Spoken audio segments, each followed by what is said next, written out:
Hello and welcome to the recap of Better Call Saul Season 2, Episode 2, Cobbler. Not the shoe kind of cobbler. Oh boy, not the shoe kind of cobbler. But we'll get to that. We'll get to that later. Starting off at the beginning, which is a very good place to start. We begin this episode with Chuck. And we haven't seen Chuck this season. We remember him from last season, obviously. He had a giant impact on Jimmy. Basically, his rejection of Jimmy is what has allowed him to spin off into this sort of less morally standing area of his life. He's definitely becoming somewhat more unhinged. And so we got away from Chuck in the first episode, but here we are back with him in the first scene of this new second episode, and opens up with some really, really beautiful cinematography, which is not unusual for Breaking Bad or Better Call Saul, but still in this first opening shots especially is very beautiful. We have these very beautiful close-up shots of the metronome as Chuck is opening this metronome up and getting ready to play the piano. Of course, Chuck's house is all sort of sunlight. He doesn't have any electric light, so it's either sunlight or when it's nighttime, candles and camping lights and things like that. And so they really take advantage of that very unusual lighting situation to make the screen just come alive in a way that doesn't when you're dealing with more traditional lighting. And we see Chuck here playing the piano, and it's interesting. He's first of all, I don't remember if he played piano in the first season, but it came as a surprise to me because I don't remember him playing piano in the first season. And I was like, oh, wow, this guy's really good. There's yet another talent that he has.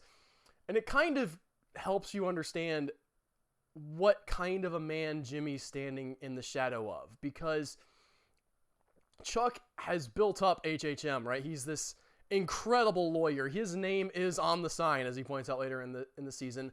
He's obviously incredibly talented as a lawyer, and now you see him in here playing the piano very beautifully. He screws up like halfway through the song, probably because of some mental disjointedness that's happening in his life, but really, this guy is good at everything.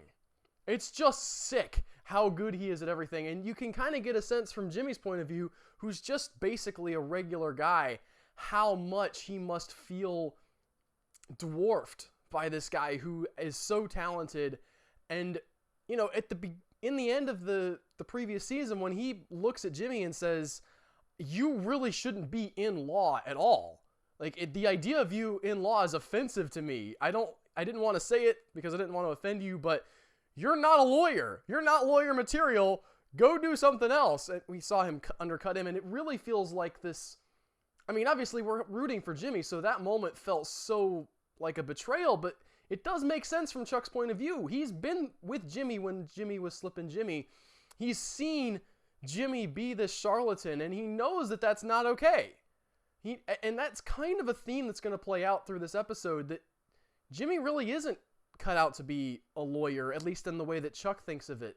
And to bring all that in, we do see Howard Hamlin show up, bringing Chuck some vegetables, some groceries and things, put him in his camping cooler. For those of you who don't remember from last season, he has this phobia of electricity, which he's starting to get over, but is still very much a real part of his life.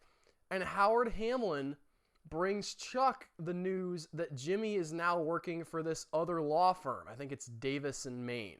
And man, the guy who plays Chuck is so good, because you just get he never says anything, but you can see in his eyes, he's like, oh, good. Jimmy's at Davis in Maine.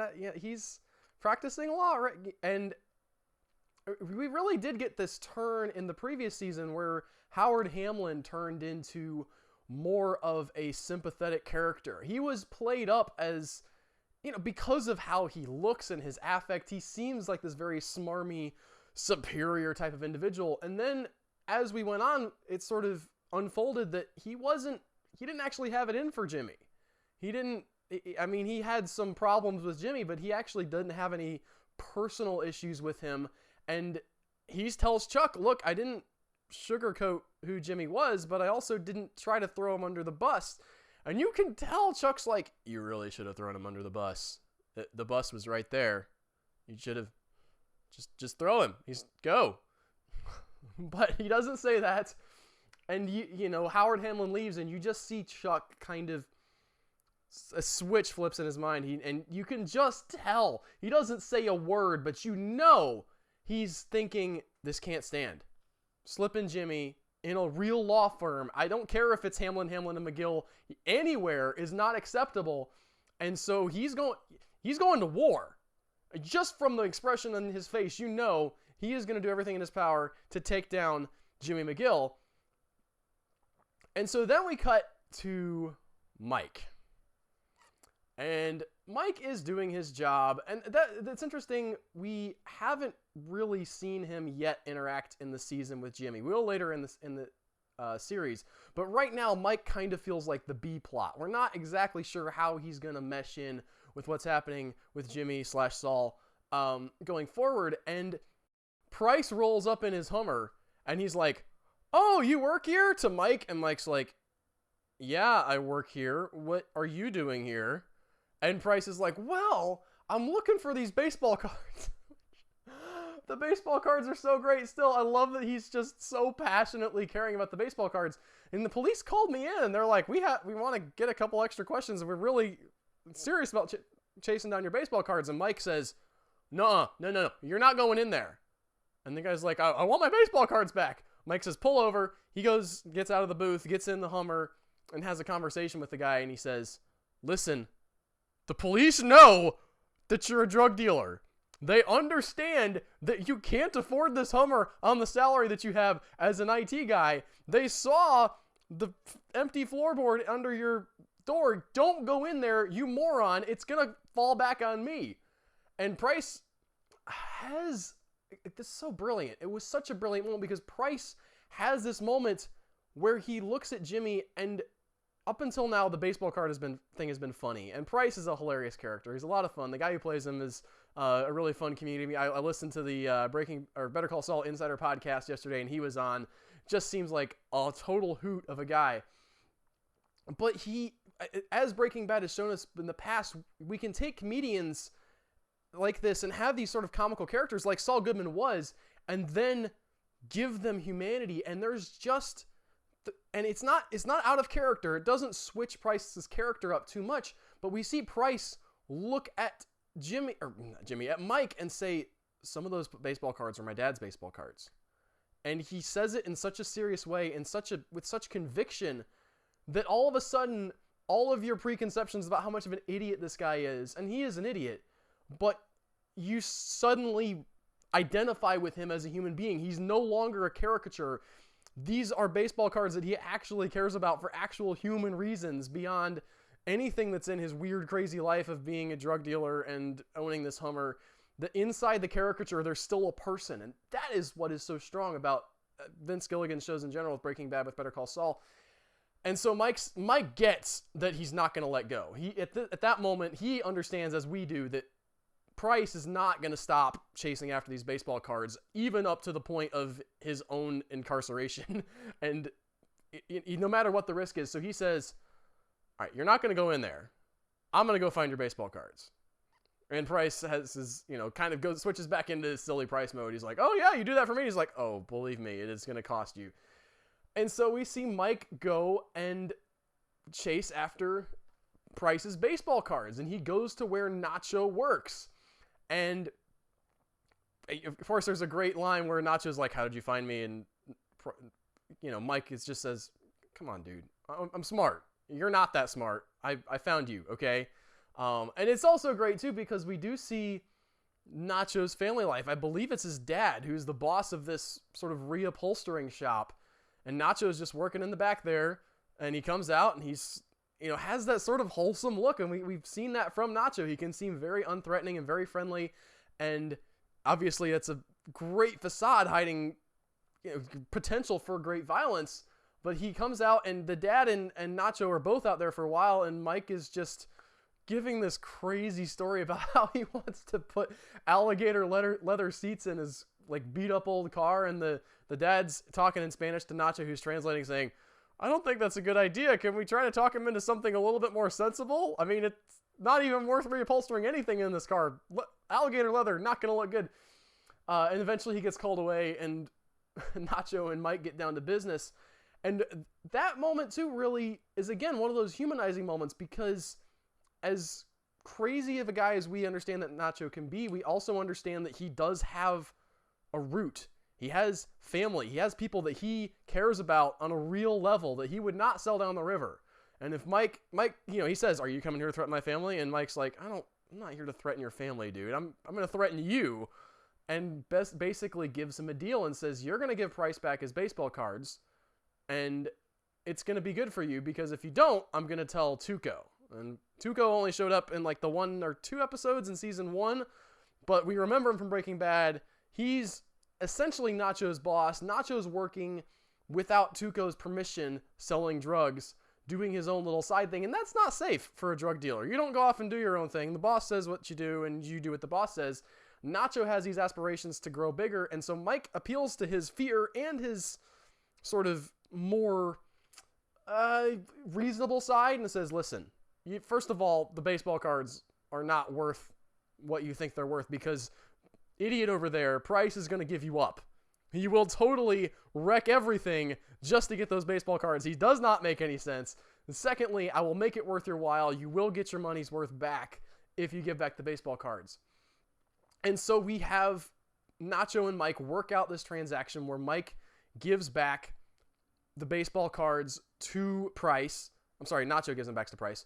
And Pryce gives him the giant Hummer for him to chop them, which is still so great, because he's giving him all this direction about like, oh, you need to like wipe down the leather and make sure it doesn't, get too much sun, and wax it about every month or so. And Nacho's like, yeah, I'll tell the guys at the chop shop that, dude. There's no way I'm driving this thing. Which you can just see Pryce kind of like, oh. But then Mike needs a favor, because the cops are still looking at Pryce. And so, of course, in order to draw the scent off of Pryce, let's go back to the Jimmy McGill section of the episode now, because Jimmy McGill, we've seen, is still working on the Sandpiper case, and he's doing good work, but he's not as excited about it as he was in the beginning. He's still a very smart lawyer, but you get the sense that his real drive in season 1 was toward sticking it to the man. He loves the idea of screwing over these Sandpiper jerks that are taking money from these elderly people. And there's a real, almost Robin Hood sense to him, where he loves taking the big guys down a notch. But now he's part of the big guys, right? The case is blown up. It's a class action lawsuit now. It's so big that it takes 2 law firms to sort through all this stuff. And he's working for the man against the other man. And he's just, he's not happy doing it. But he is still connecting with Kim. Kim is still on the table, as it were, as an option for his relationship. And so, and there's a great moment where she's setting up the room for a conference between the 2 different law firms, Davis and Main and HHM. And there's an anecdote, if you listen to the Breaking Bad Insider podcast from season 1, there's that conference room they have where all the lights are going down the table. It's a really cool looking lights, you know what they are. And there was all these cool Danishes on the table. And I believe it was Vince Gilligan that was directing that first episode of the first season. And he was, he's out there behind the camera outside the room. They're doing their take or whatever. And they yell cut, and he like holds them up for a minute and comes into the room, and all the people are looking around like, what's going on?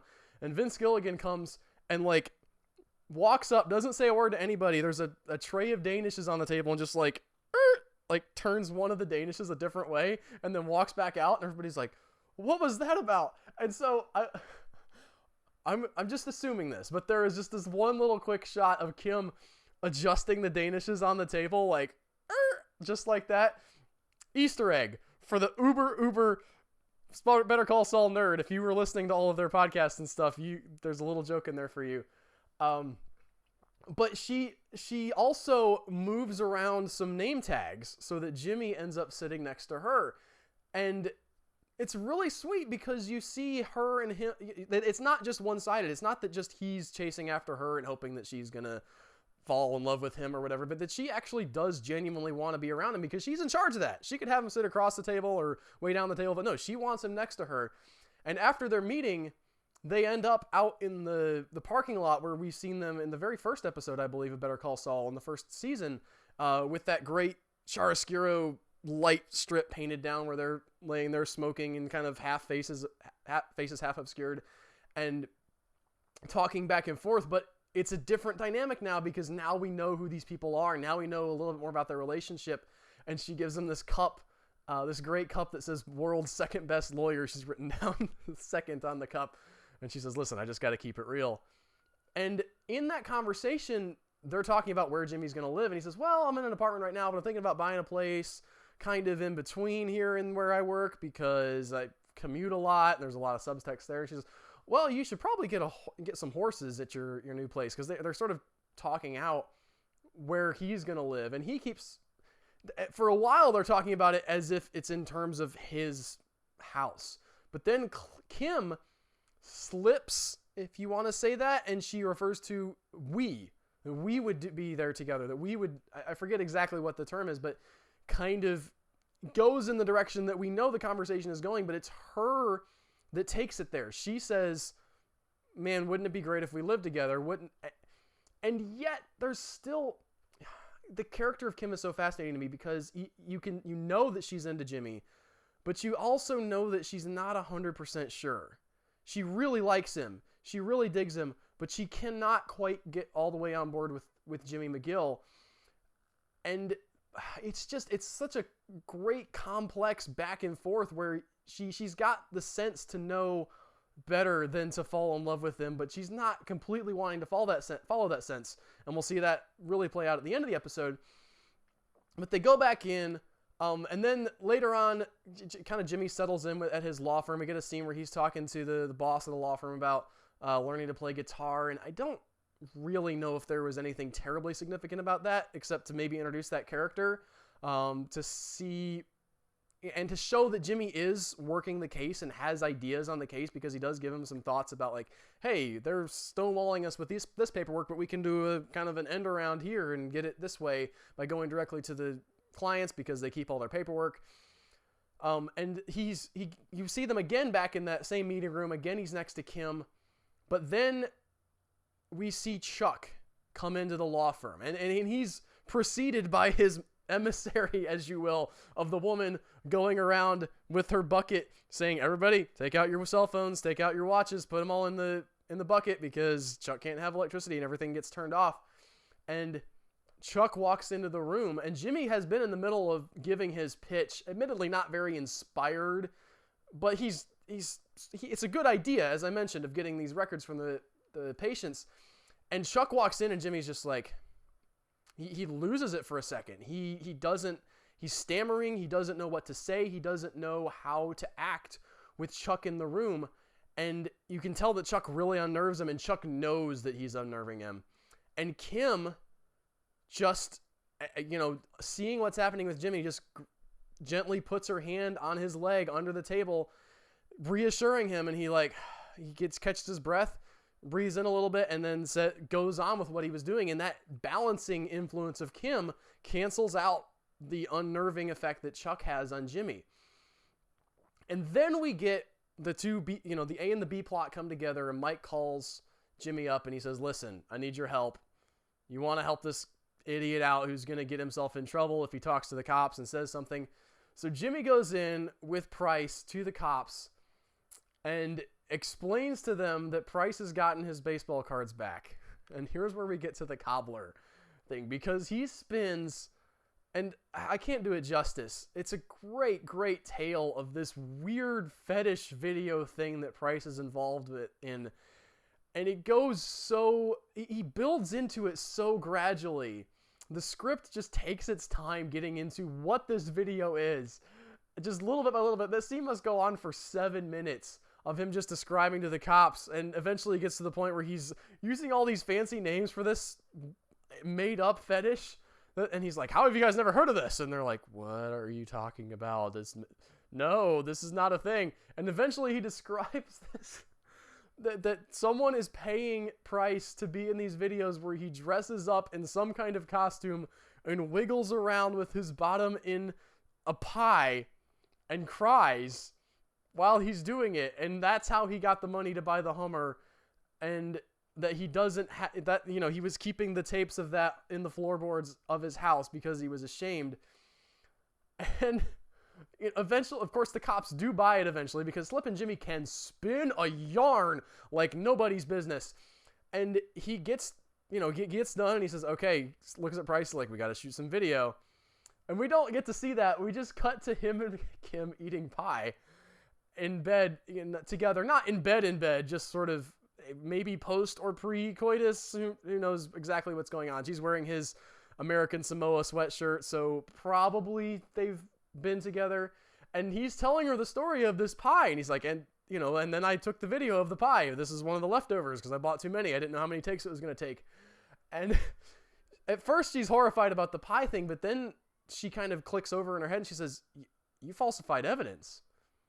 And he said, well, you know, it's no big deal. And she says, well, you could get fired. They could find out. And he says, they're not going to find out.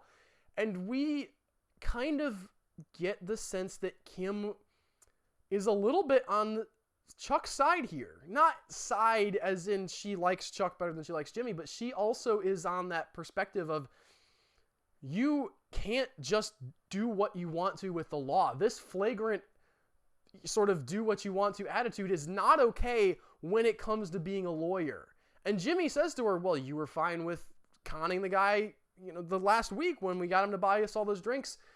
And her response is, that was different. This is the law. This has to, you can't just be lying as a lawyer. You've got to have some integrity.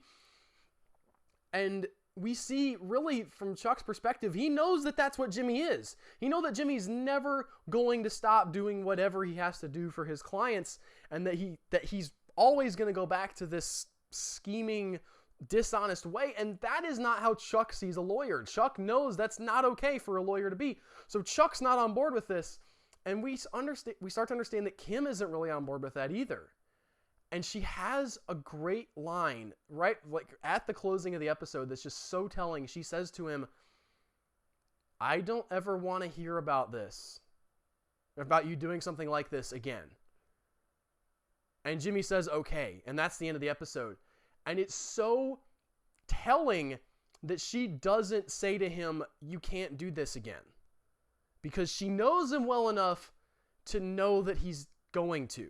She understands his character enough to know that that would be impossible and that she can't change that. But she's also personally has enough conviction to be offended by that and not want to have that clouding her appreciation of Jimmy. And so it's really, it's leading us into, I think, what ultimately the conflict of the season is going to be, because we can tell, I assume at the moment, that Chuck is going to try to get Kim fired and probably will succeed because his name is on the law firm. He can basically talk to the other guys and say, I don't like her, get her out. And if she's gone, then suddenly Jimmy loses that anchor that stabilizes him and keeps him able to function when Chuck's in the room, because, as again, he's standing in that giant gargantuan statue of this brother who does everything right. Even though it's fun to hate him and everything, Chuck is in the right here. He's more moral by a lot than Jimmy McGill. He's just kind of a douche nozzle. But, and then the other thing I think that's really going to come into the conflict here is that Kim is going to continue to hear about, or at least be able to insinuate, that Jimmy's not playing all the way by the rules. Jimmy is going to continue being Jimmy, and Kim can't deal with that. We've seen her say, I can't deal with this.